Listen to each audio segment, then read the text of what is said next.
nous faisons toute qualité pète. Quand on y habite à faire, yo pas crasé.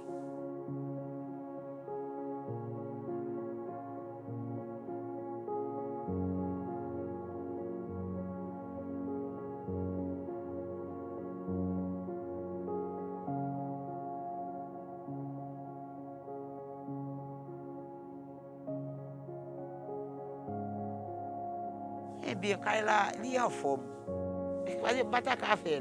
Petite meilleure forme, mais il faut faire Kaila. For every houses that Habitat build, we really invest to have a good bracing system. It's a solid connection from the ground to the top of the house, which make it more resilient to any type of shocks. Si ça mine plus dans Kaila bien construit. C'est que ça, on va sortir dehors, on a toujours été en dedans.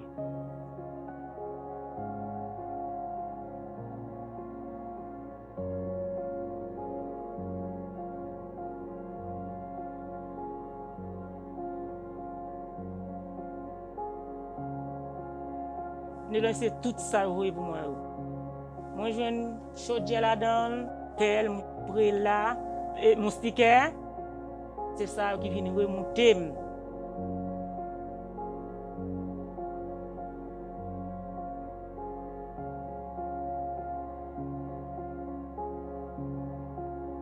The pathway to permanence is a holistic approach that Habitat developed to reestablish long-term solutions for housing. The training is key of our program. We will leave behind the skilled labor, the capacity to continue building resilient homes.